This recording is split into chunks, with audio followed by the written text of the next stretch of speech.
If you've ever shot on negative film and sent one of your negatives away to a master hand printer to have a handprint made, you'd have probably noticed an enormous difference between what they sent you and what you got back from the local mini lab.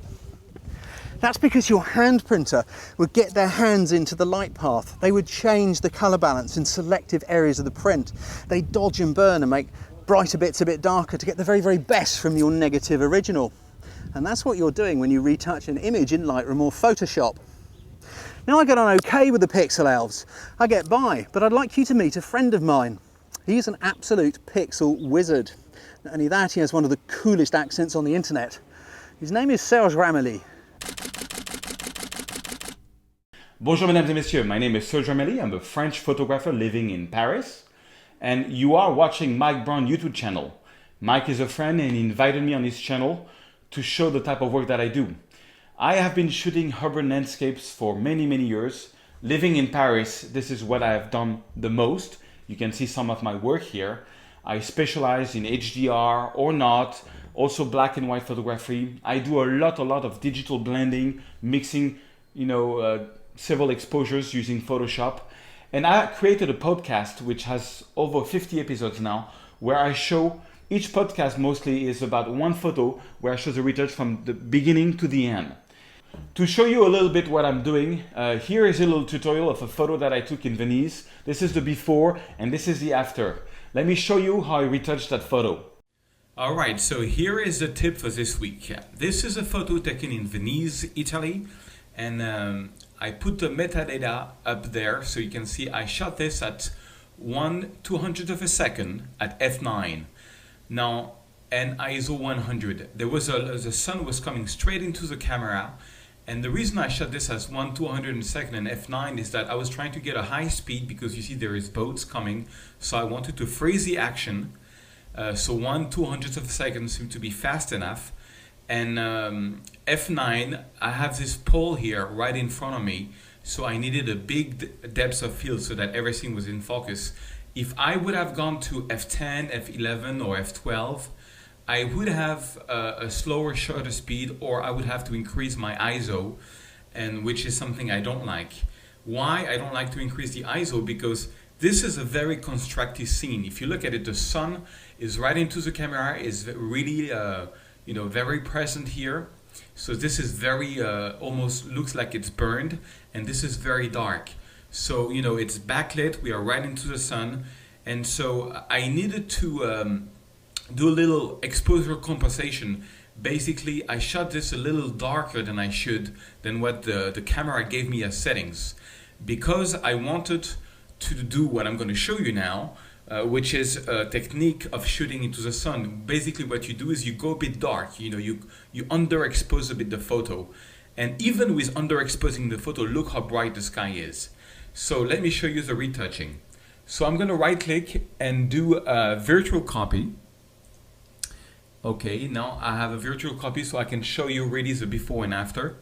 I'm in the develop module and here I go. So I'm going to take my highlights and bring it down the whole way down to -100. So we start seeing the sun. And then I'm going to bring up the shadows completely. So now we see what's going on in the shadows. And you see, if my ISO would be over 100, like 200, 300, because it is underexposed, I would have quite some noise in the shadows, and I don't want that. That is why I choose f9, because that was the maximum aperture I could have without boosting the ISO. Next is we're going to change, maybe I'm not going to boost up the shadows that much for now. Next, we are going to change completely the white balance. The reason is when the sun is coming down straight into your camera, generally the sky is very yellow, which was kind of the case, but I was on automatic white balance, and so it did a pretty blue white balance, which was not the feeling I had. So let's boost the temperatures the whole way to the right to make this whole thing yellow. That looked more what I saw at the time, and let's add a little bit of magenta to add a bit of red. Okay, now we're getting there. This is a bit more the atmosphere I was going for. See how we got all these details back with Lightroom 4 because I shot raw and I underexposed a little bit. It's quite amazing. Let's go further and let's get some more of this guy with adding a neutral density filter.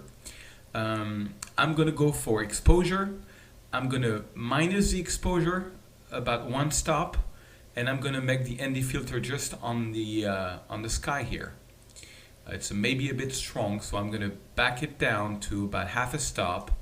Okay, but now the sky is better. I'm gonna boost the contrast just in the sky, and I'm gonna boost a bit of saturation maybe in the sky. Oh no, not the saturation, because I'm gonna do an overall saturation later on, but I'm gonna boost the clarity a little bit so we see more what's happening in the sky. Now what a change, you see, before, after. Okay, now I'm gonna press the Alt key and I'm gonna do my whites and blacks. So pressing down the Alt key or Option key on the Mac, I'm going right with the whites until I see some whites, a lot of white pixel, which means here, this is the sun you can see here, the white circle. So I'm gonna back it down a little bit, but that's what happens when you press Alt. The whole picture goes black, and then you can go to the right until you see some pixels and you know you have reached what we call a white point. Then let's do the same thing with the blacks. I'm going to take my blacks, hold on the Alt key, go left until I see some pixels. Okay, and drop it. Okay, now we have a lot more better contrast, and all I'm going to do now is boost up a bit the contrast and maybe add a slightly bit of exposure. And let me press I to take out the metadata. Okay, now this is the look I was going for. You see how we went from this, which is the original photo, to this, which is much more what I had at the time. Now, let's just continue a little bit and let's just add some highlights post-cropping. Maybe not that much, something like -9 or something, just a little bit, to darken a bit the, the outside of the photo. And let's do some lens correction profile. I'm going to enable the profile correction, which is like an automatic thing. Okay, maybe when I do that, it takes out some of the vignetting, so I'm going to add some more vignetting. All right. Okay, and one last thing, I'm just going to go into camera calibration to look how the camera landscape calibration would look on that photo. I think it's going to be too much. No, I don't like it. It's too red, so I'm going to go back to standard, Adobe standard. Okay, so that's it. That's basically the tip, and it's quite a change, and I love this kind of photo. When the sun starts getting down, it's not quite sunset yet, but it gets all yellow in the sky. And the trick is you shoot into the sun, you're underexposed, with a very low ISO, like 100 on Canon or 200 on Nikon. And then you do this magic in Lightroom, and there you are. I show you again the before and after. That's the before, and that's the after. Okay, I kind of like that. So that was the tip of the week, guys. I hope you take some great photos, and I'll see you soon. I hope you liked that tutorial. If you want to get some other tutorials like this, you can just subscribe to my channel by clicking on the subscribe button, which you can find here. And you will get every Monday or Tuesday another episode with another photo. I've got great reviews on it, and I hope you will like it. Thank you very much for your attention, and let's get back to Mike. Thank you, Serge. I hope you guys agree that was pretty awesome.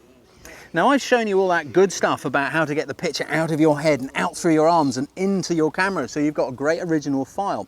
I've introduced you to the first steps in Photoshop so you know how to use it and you're not just running blind. But take your original files and then have a listen to Serge, and he's going to help you really put the final polish on it. Subscribe to our YouTube channel to be notified each time we upload one of our cool photography videos, or for more great photo tips, workshops and training, come and see us at our website, photographycourses.biz.